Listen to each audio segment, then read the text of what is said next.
em uma galeria subterrânea da Light, em Rio 27. Então, em 27 de outubro de 1911, nós tivemos uma explosão subterrânea da Light and Power, né? Comeram o W aqui, ó, Light and Power, a Rua dos Arcos, na Lapa. Ficaram gravemente queimados o chefe da turma, João Antunes, e 2 operários. Bom, por enquanto nós podemos dizer que essa foi a primeira explosão de bueiro que aconteceu no Rio de Janeiro, porque a gente não pegou assim mais registros. Isso não quer dizer que não tenha ocorrido, mas pelo menos em matéria de registro nós temos isso aí. Bom, então o que a gente pode ver com essa primeira parte aqui, que nós apresentamos um pequeno histórico de explosão de bueiro? O que a gente pegou aí nessa parte? O que vocês podem resumir do que foi visto?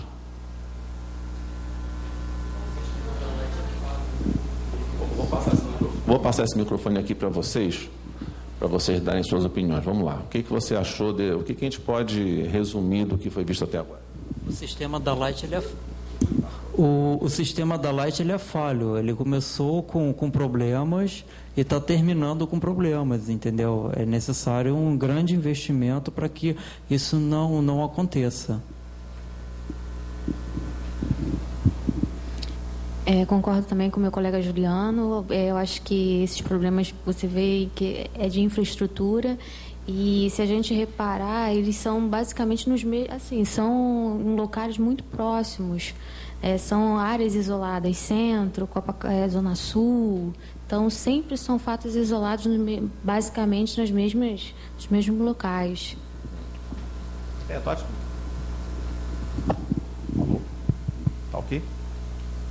Tá com som aí?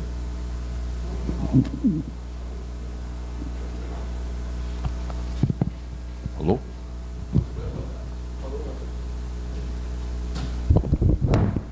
Alô? Ah, melhorou. Bom, sim. Mais alguém quer falar? Sim, diga. Só ressaltando, né, que a meu ver a Light ela é muito como que ela não tivesse uma programação do que acontece, né? Em 1950 já nunca aconteceu. Aí você tem no ano anterior, em vários anos antes, e vamos contar aqui, ó, 1, 2, 3, 4, 5, 6, 7, 8, 9, 10, 11, 12 casos anteriores ao que ela afirma que ter sido o primeiro, né? Certo, mas note que o que eu estou apresentando até aqui não são todos os casos. Não, eu peguei apenas algumas amostras para ilustrar desde quando temos explosões. A gente não pode dizer que esses daqui são os únicos casos de explosão que se tem notícia, tá? Existem muito mais que, inclusive, eu não coloquei na apresentação. Podia pegar um, passar, por favor? Pegar um e passar adiante. Bom, isso. Bom, outra coisa também que eu mostrei aqui, eu não mostrei só coisas do Brasil, eu mostrei coisas lá fora também. Então, quando você fala assim, porque a Light, o sistema começou errado, mas nos Estados Unidos também tivemos explosões. Eu mostrei a de Los Angeles em 2011 e mostrei aquela do elevador de 1937. Será que os Estados Unidos também começou errado? O que vocês acham? Hein? Por exemplo, como é que chegou, como chegou a Light, no caso, ao Brasil? Ela veio aqui e inventou o sistema dela, ou ela já trouxe uma tecnologia que já era usada lá fora e ela introduziu aqui a tecnologia que já era usada lá? Não é isso? Então, a gente não pode atribuir unicamente culpa à Light. Outra coisa, tivemos explosões também em São Paulo e também na rede da Eletropaulo, não apenas na rede da Light. Bom, então o que eu gostaria de simplificar aqui é o seguinte: tivemos explosões na rede da Light em todas as suas fases, como empresa canadense, como estatal, como privatizada, de forma que a composição acionária não é a causa. Quando começaram a ter apelo na mídia das explosões, começaram a falar que a Light foi privatizada e depois foi privatizada, não investiu em manutenção. Então, nós estamos fazendo aqui um histórico dizendo que essa não deve ser a causa. A explosão não enxerga se a empresa é estatal ou é privada. Isso não está ligado. E nós tivemos aqui diversas épocas, justamente porque o pessoal fala, a Light abandonou a manutenção. Mas nós percorremos aqui toda a história num tempo em que a Light deveria ter uma excelente manutenção. Então, acho que a questão de manutenção não está refletindo a causa do problema. Porque nós vivíamos aqui, porque hoje a carga é muito grande, a cidade está muito grande. Gente, nós fomos até 1911. A carga em 1911 era muito pequena. Então, eu estou mostrando aqui nesse histórico para a gente começar a questionar essas coisas que são jogadas na mídia e que a gente, sem uma contra-argumentação. Outra, tivemos explosões em diversos meses do ano, não se confirmando que no verão as explosões ocorrem devido ao aumento da temperatura. Lembra da carta da Light de 2011? Ela achou muito estranho ter explosões em julho, porque as temperaturas eram menores. Então, essa associação de explosão com temperatura ambiente também não está elencando causa. Nós pegamos aqui diversas datas de explosões. Insinuar também que a rede explode porque é velha, né?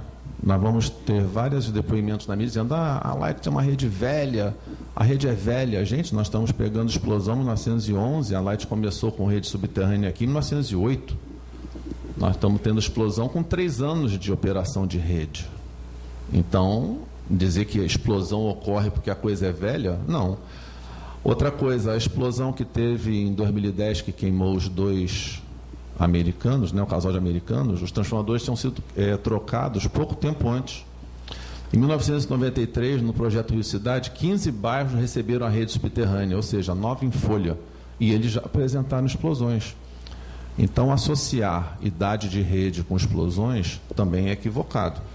Porque a rede não pode ser velha, porque a Light não mantém um cabo desse.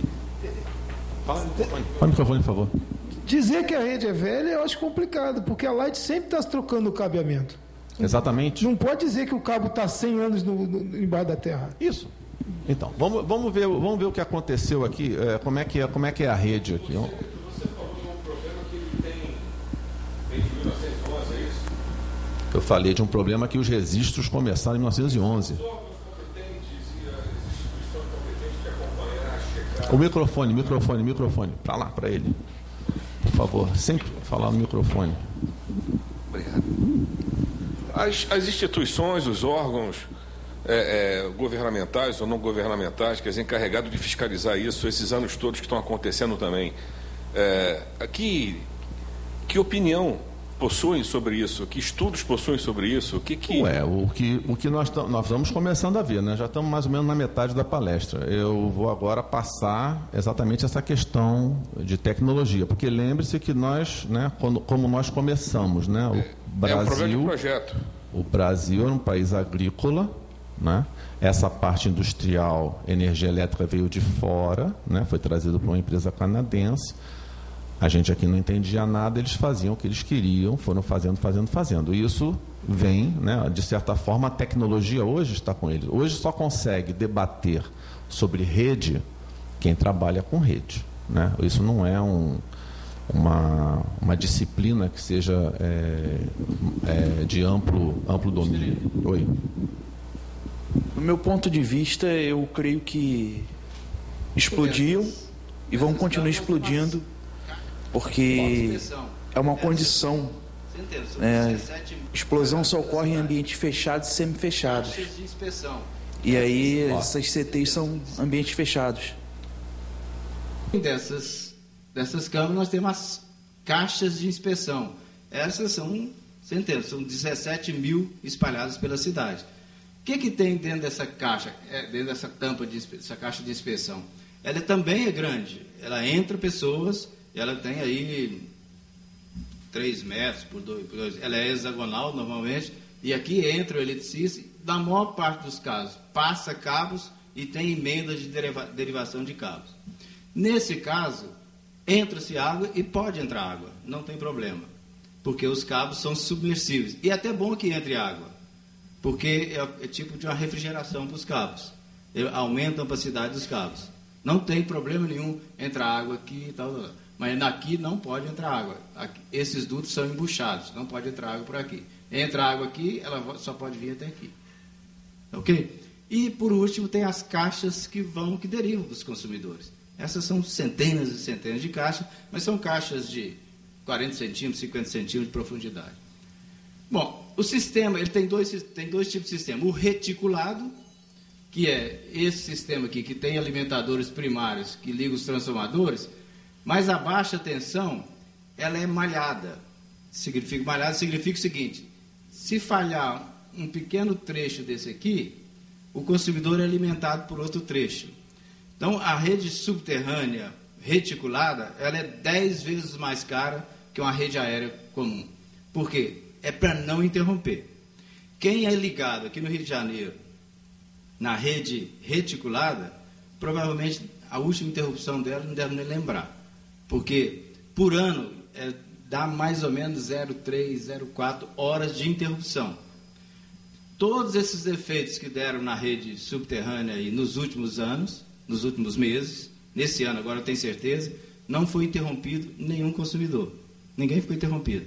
Por quê? Porque foi um defeito nessa malha aqui. Deu um defeito nessa malha, ela interrompe e é feita. A concepção dessa rede aqui reticulada foi feita na época pelos canadenses, é o seguinte: o cabo, ele é o próprio fusível. Deu um problema, o corrente de curto-circuito faz o cabo romper, aí sai fumaça, e tem que sair fumaça, porque se não sair fumaça, você não sabe que o cabo rompeu, aí sai fumaça pelas tampas dos bueiros, chamados bueiros, e aí você vai lá e identifica, tem um cabo rompido, eu tenho que consertar esse cabo aqui. Então, o sistema foi feito para sair fumaça. E isso é o que o Bruno falou. Às vezes o pessoal apavora, está saindo fumaça aqui. Não, mas tem que sair. Porque se não sair, eu não sei aonde interrompeu, qual o problema. Agora, não foi feito para levantar as tampas, porque senão, quem projetou essa rede, projetou uma rede assassina. Não foi feito para levantar a tampa o tempo todo, né? Bom. Pois é, mas essa descrição da rede foi feita por um diretor da Light em dezembro de 2011, aqui no Clube de Engenharia. Então, entendo que é uma descrição avalizada. E ele disse bem claro: tem que sair fumaça, porque senão eu não sei onde é o defeito. Então, o que isso significa? Que essa rede malhada, né, ela não tem monitoração, ela não tem proteção. Porque se ela tivesse proteção, não haveria fumaça. Porque por que você tem disjuntor na sua casa? É para quando a corrente passar de um determinado valor, ele desliga para proteger o cabo elétrico. Essa rede aqui não tem esse tipo de disjuntor, aqui na secundária. Aquela câmara ali seria uma área confinada? Onde tem do bueiro ali, que você mostrou ali? A câmara é uma área confinada porque pela NR33, confinado é todo espaço que não está previsto para acesso habitual de pessoas. Bom, então aqui temos uma matéria que, exatamente com a explosão em 29 de junho, né, de 2010, que queimou o casal americano, né, os transformadores tinham sido trocados naquele mesmo mês, nisso no mês, diz a Light. Então, transformadores novos. Então, aquele argumento de que a rede é velha, não vale, porque nós tivemos explosões com redes novas. Aqui tem exatamente uma entrevista com o presidente da Light para... O que é isso?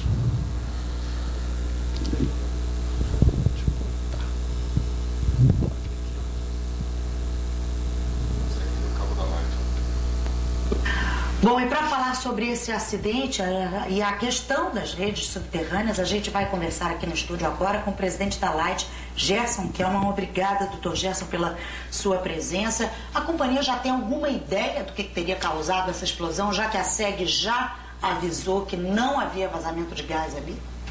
Bem, nós não temos com certeza absolutamente de nada do que aconteceu. Nós estamos investigando.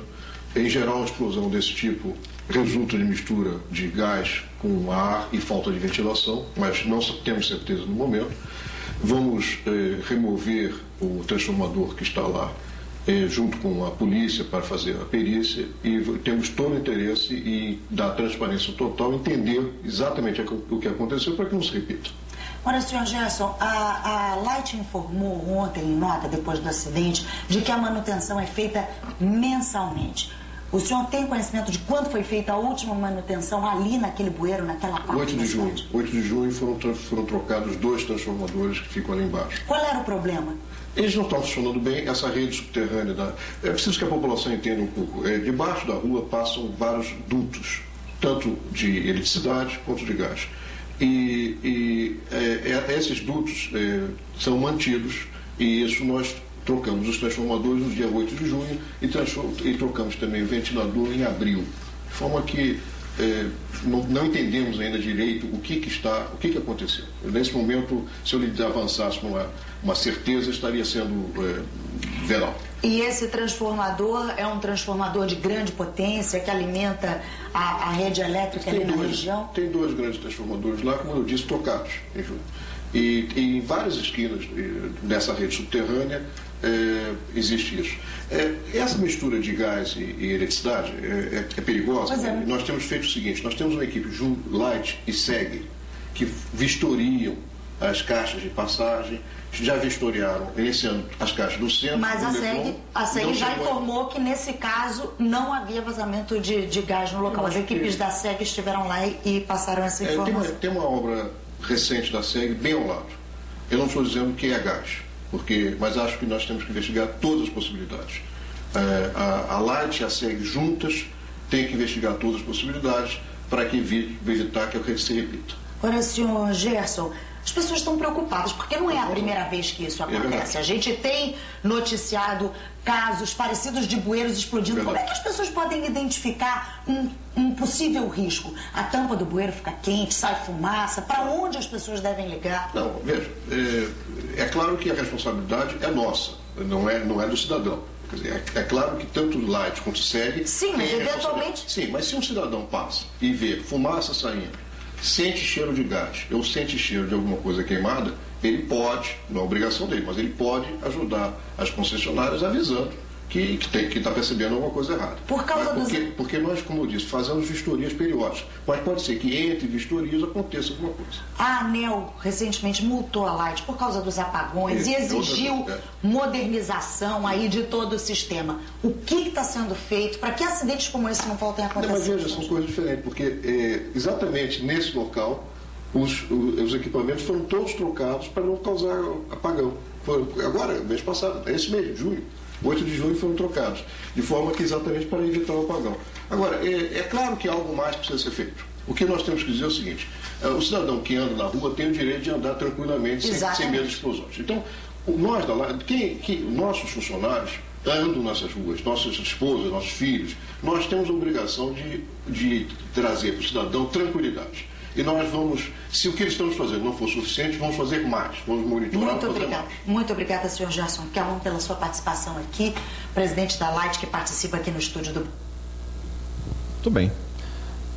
Então, vocês notaram ali algumas declarações como nós não entendemos ainda o que aconteceu.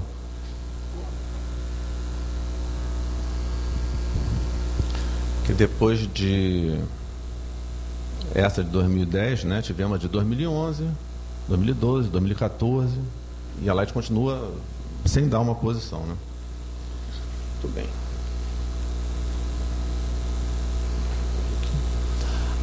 Esse aqui foi um relatório que foi divulgado pela Light, disponível no site dela em 2011, 18 de abril, em que ela colocou, né, que a grande maioria dos incidentes percebidos na superfície são eventos que não representam risco para a população, embora possam preocupar os transeuntes.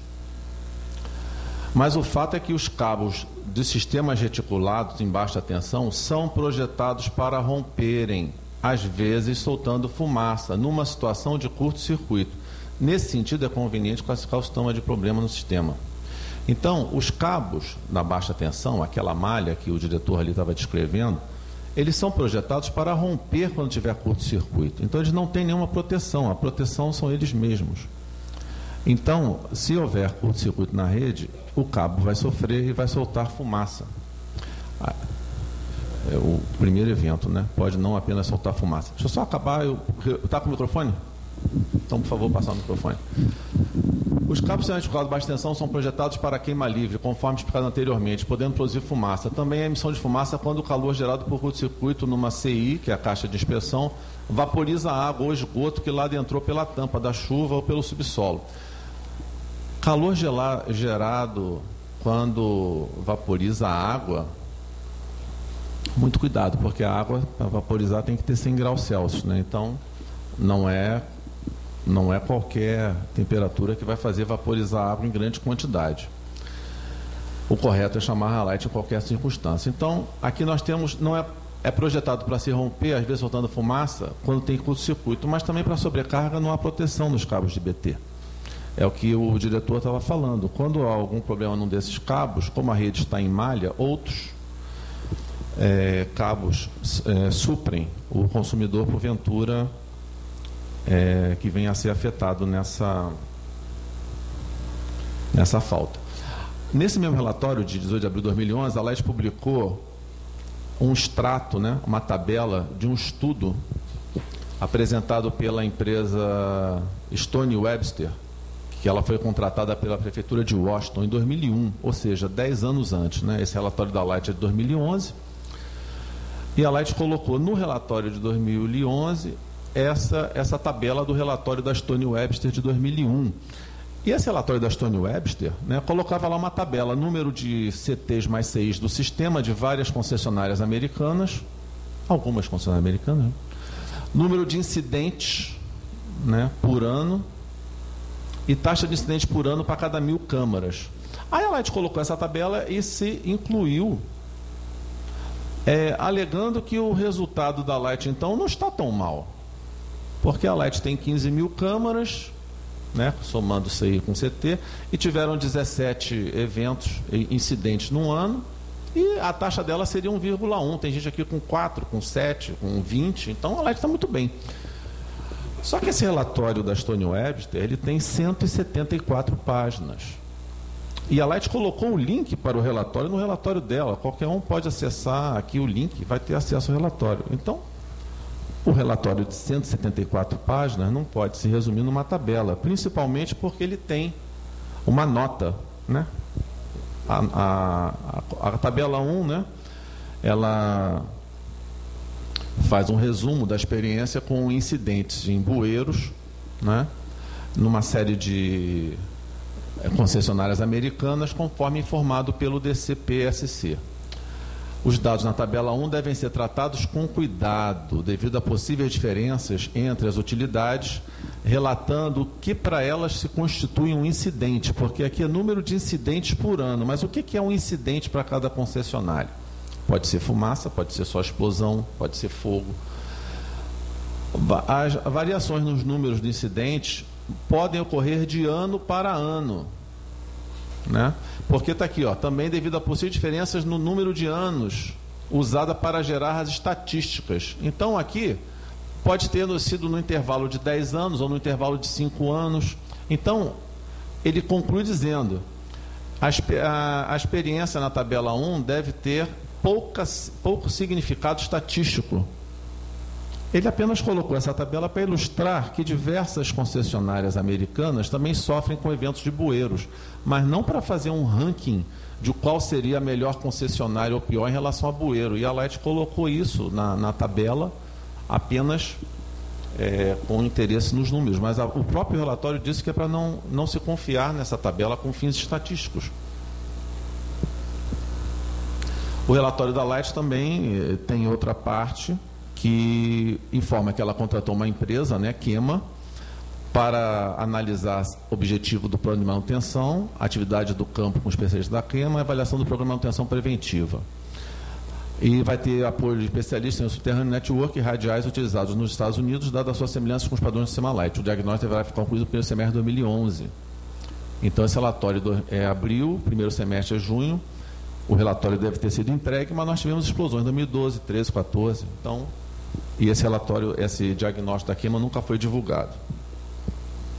Então, esse relatório do SW, né, que a Light colocou como link em seu próprio relatório, a primeira conclusão, né, o primeiro sumário de recomendações, o primeiro item, baseado porque eles foram contratados para fazer uma análise de um outro relatório, né, feito pela ABB. Então, baseado nesse exame e outros elementos, né, que foram avaliados, é a nossa opinião profissional que sobrecarga é o fator primário nas falhas de cabos e emendas, os quais podem levar aos eventos de fumaça, fogo e explosões no bueiro. Então, aqui, né, é o ponto principal do relatório, em que diz que sobrecarga é o primeiro fator considerado como causa para fumaça, explosão e fogo. Você ia falar alguma coisa? Eu só gostaria de saber se existe alguma informação de quando começou a ser usada essa malha reticulada, que é para saber, porque hoje se usa a malha reticulada, hoje tem o cabo que se funde por si só, mas será que em 1930 era esse mesmo sistema, ou era um cabo, um circuito em série de energia? Esse sistema começou em 1904, 1907, Tennessee. Mas já reticulado? O sistema reticulado foi desenvolvido em 1907, porque exatamente é uma solução para você ter alta continuidade operacional a baixo custo. Então, você interliga todo o secundário, você não